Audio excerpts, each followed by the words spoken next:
D ડ્રાઈવની અંદર સેમ્પ install કરેલું છે. બીજી વખત પાછું આ વસ્તુ હવે નહીં રિપીટ કરું. એક વખત કરી હતી, પાછી રિપીટ કરું છું. એટલે બધા અહીંયા વાંચશે કોઈ નહીં, બધા અહીંયા આપશે. સેમ કંટ્રોલની અંદર આપણે બે સર્વિસીસ સ્ટાર્ટ કરી છે, અપાચે એન્ડ માયસ. જનરલી પીએચપી રન કરવા માટે આ બે સર્વિસીસની જરૂર પડે છે ને, કઈ અપાચે એન્ડ માયસ કહેવાય. ત્યારબાદ આપણે એટીડોક્સ નામનું ફોલ્ડર છે જેની અંદર એમએસસી આઈટી ની અંદર આપણે સ્ટાર્ટ કર્યું હતું પ્રોગ્રામિંગ. એમએસસી આઈટી નામનું ફોલ્ડરમાં આ લારાવેલનું આખું સેટઅપ આપણી પાસે છે. મેં તમને અત્યારે કીધું એ રીતનું આપણું જે ડિરેક્ટરી છે કઈ છે, એપીપી ની અંદર એચટીટીપી, એની અંદર routes.php છે. એટલે આપણે રાઉટ ફાઇલ કઈ જગ્યાએ છે, આપણા ફોલ્ડરની અંદર કયું ફોલ્ડર છે, એપીપી, એની અંદર એચટીટીપી, અહીંયા રાઉટ્સ ફાઇલ છે. પેલા બેઝિક જો રાઉટ ફાઇલમાંથી ડાયરેક્ટ આપણે પ્રિન્ટ કરવું હોય તો કઈ રીતે કરી શકીએ, પહેલી વસ્તુ એ જોવો, પછી સ્ટેપ બાય સ્ટેપ જોતા જાય, વન બાય વન. રાઈટ. તો એના માટે સૌથી પહેલાં તો આ રન કરવા માટે તમારે કમાન્ડ પ્રોમ્પ્ટનો યુઝ કરવાનો છે. કમાન્ડ પ્રોમ્પ્ટથી બધું થાય છે ને એક્ઝિક્યુટની. લારાવેલ કમાન્ડ બેઝ ઉપર આખું વર્ક કરે છે. ઓકે, પહેલાં તો આપણી ડિરેક્ટરી સુધી લોકેટ સુધી પહોંચવું પડશે. એટલે આપણી ડિરેક્ટરી કઈ જગ્યાએ છે, ડી ડ્રાઈવમાં. કયું ફોલ્ડર છે, સેમ. એની અંદર એટીડોક્સ ને એની અંદર કઈ રાખી છે, MSc IT. MSc IT project run કરવો છે આપણે, તો એમએસસી આઈટી સુધી તમે પહોંચી ગયા. હવે કમાન્ડ એક્ઝિક્યુટ કરવાનો છે રન કરવા માટે, કયો છે, PHP આર્ટિસન સબ. આ કમાન્ડ એક્ઝિક્યુટ કરશો એટલે એનો મિનિંગ થશે કે એમએસસી આઈટી નામની ડિરેક્ટરી રન કરો. રન થાય ત્યાં આપણે બ્રાઉઝર ઓપન કરી લે. હવે બ્રાઉઝરની અંદર આપણે શું લખવાનું છે, localhost:8000.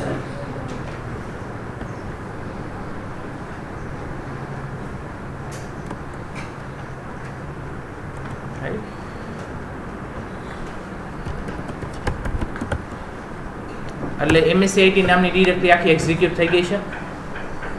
ઓકે, હવે આખી વસ્તુ સમજો. આ જે એરર આવી કારણ કે લાસ્ટ ટાઈમ આપણે અડધો પ્રોગ્રામ મૂકી દીધો હતો ને, એમાં સિન્ટેક્સ મિસ્ટેક હશે, એ પછીની વસ્તુ, એ આપણે અત્યારે જોતા જ નથી. localhost:8000 લખેલું છે. તો સૌથી પહેલા શું થાય, તમે જ્યારે રન કરો ત્યારે પહેલા તમારું કોડ કઈ જગ્યાએ જાય, રાઉટ્સ ફાઇલની અંદર. આપણી ફાઇલ છે. આની અંદર આપણે આખું પ્રોગ્રામિંગ કરવાનું છે. એને કર્યું છે શું, બે રાઉટ કોલ કરેલા છે. આપણે હું અત્યારે ડિલીટ કરી નાખું છું. લાસ્ટ ટાઈમ મેં તમને સમજાવી દીધું, પાછું રિટર્ન કરું છું. ઓકે, પહેલી વસ્તુ સમજો, route:get. પેલા શું લખવાનું છે, route:get. આનો મિનિંગ થાય કે તમારે પહેલી આર્ગ્યુમેન્ટ આપવાની છે કે URL, અને સેકન્ડ આર્ગ્યુમેન્ટ છે એ ડિપેન્ડ ઓન કે તમારે પ્રિન્ટ કરવું છે, કોલ રાઉટ કોલ કરવું છે કે વ્યૂ કોલ કરવું છે. તો પહેલા તો આપણે કઈ ડિરેક્ટરી રન થાય ત્યારે આપણે એક્ઝિક્યુટ કરવો છે, localhost:8000. એટલે રૂટ ડિરેક્ટરી થાય ને તમારી. હોમ ડિરેક્ટરી રન કરે ત્યારે શું એક્ઝિક્યુટ થવું જોઈએ, તો આપણે કાંઈ લખેલું જ નહોતું હોમ ડિરેક્ટરીમાં, તો આપણે લખ નાખીશું સ્લેશ. એટલે પેલા બાય ડિફોલ્ટ કઈ ડિરેક્ટરી થશે, રૂટ ડિરેક્ટરી થશે. ત્યારે સેકન્ડ આર્ગ્યુમેન્ટમાં હવે આપણે લખવાનું છે, પહેલા તો હું રાઉટમાંથી ડાયરેક્ટ પ્રિન્ટ કરતા દેખાડું છું, યાદ રાખજો. સેકન્ડ આર્ગ્યુમેન્ટમાં આપણે બધો કોડિંગ લખવાનું છે કે હવે શું કરવાનું છે. તો આપણે અહીંયા રાઉટમાંથી ડાયરેક્ટ પ્રિન્ટ કરવું હોય ત્યારે તમારે પહેલા ફંક્શન બનાવવું પડે. અહીંયા સેકન્ડ આર્ગ્યુમેન્ટમાં તો ફંક્શન બનાવવા માટે પહેલા કયો કીવર્ડ, ફંક્શન, પેરેન્થેસિસ સાઇન, આમાં જ આવે ને. પછી કર્લી બ્રેકેટની અંદર આપણે લખતા હોય કોડ, આની વચ્ચે લખીને આની વચ્ચે અહીંયા કોડ લખ નાખવાનો.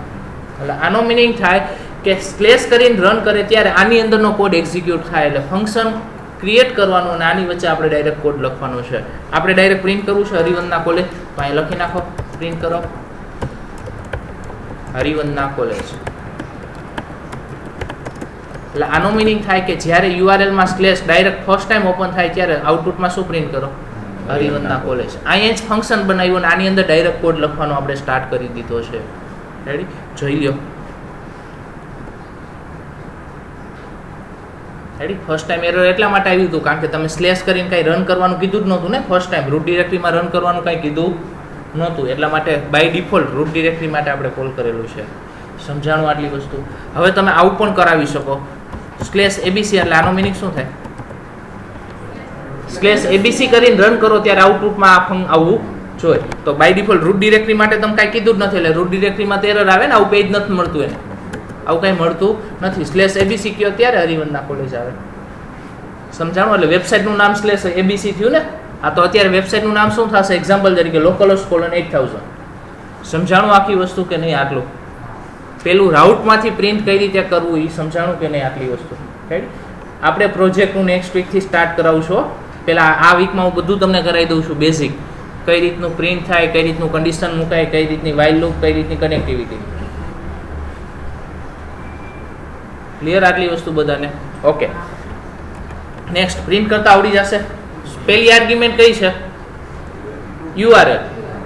સેકન્ડ આર્ગ્યુમેન્ટ શું એક્ઝિક્યુટ કરવું છે. એટલે અહીંયા તમારે રાઉટમાંથી ડાયરેક્ટ પ્રિન્ટ કરવું હોય તો ફંક્શન બનાવી અને કર્લી બ્રેકેટમાં તમે ડાયરેક્ટ લખી શકો. સમજાણી આટલી સિન્ટેક્સ? રાઈટ. હવે એક્ઝામ્પલ તરીકે આવું નથી કરવું આપણે. અહીંથી આપણે ક્લાસ ફાઇલને કોલ કરાવી છે. શું કોલ કરાવવું છે આપણે? Class file. તો ક્લાસ ફાઇલ કઈ જગ્યાએ બનશે? કંટ્રોલર, જેને આપણે કંટ્રોલર બોલવાનું છે હવેથી. રાઈટ. હું ક્લાસ હવે કંટ્રોલર જ બોલવા માંડીશ. અત્યારે હું ક્લાસ બોલું છું. રાઈટ. એને એકચ્યુઅલમાં કહેવાશે શું? કંટ્રોલર. એ કઈ જગ્યાએ છે પાછું જોઈ લો. APP ફોલ્ડરની અંદર કયું ફોલ્ડર? HTTP. એની અંદર કંટ્રોલર. આ બધા આપણા કંટ્રોલર્સ છે. રાઈટ. એક્ઝામ્પલ તરીકે હું ન્યૂ ફાઇલ બનાવું છું. ઓકે.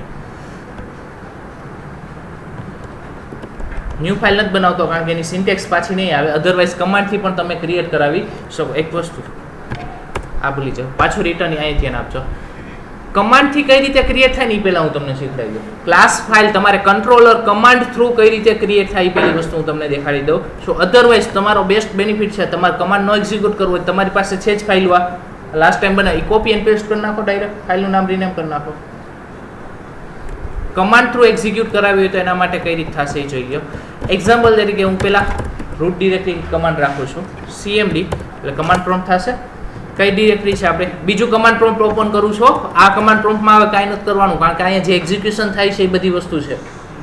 તમારે જે ફાઇલો રન કરો છો ને એના સ્ટેપ અહીંયા ફોલો થાય છે. એટલે આપણે આમાં કાંઈ કરવાનું છે નહીં. આ વિન્ડો એઝ ઇટ ઇઝ ડાઉનપુટ કરી દેવાનો છે. ન્યૂ કમાન્ડ પ્રોમ્પ્ટની અંદર આપણે કમાન્ડ લખીશું. પેલા D ડ્રાઈવમાં એની અંદર ક્યાં છે? XAMPP ની અંદર htdocs માં MSCIT. કમાન્ડ છે PHP artisan make colon controller. પછી કંટ્રોલરનું નામ. એક્ઝામ્પલ તરીકે આપણી પાસે છે 4 છે. અત્યારે XYZ નામનો કંટ્રોલર, એક ARG નામનો કંટ્રોલર બનાવું છું. આર્ગ્યુ નામનો કંટ્રોલર બનાવી છે. ARGU નામ રાખ્યું છે, યાદ રાખજો. જે નામ રાખવું એ આપી શકે.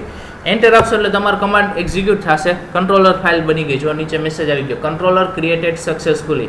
કમાન્ડ યાદ રાખજો PHP artisan make colon controller. પછી કંટ્રોલરનું નામ પહેલા શું લખવાનું છે? PHP artisan પછી make colon controller અને કંટ્રોલરનું જે નામ રાખવું હોય આપણે શું રાખ્યું? આર્ગ્યુ. એટલે આર્ગ્યુમેન્ટ માટેની એવી વસ્તુ હું હમણાં તમને દેખાડું છું એટલા માટે મેં આવું નામ આપ્યું છે તમને.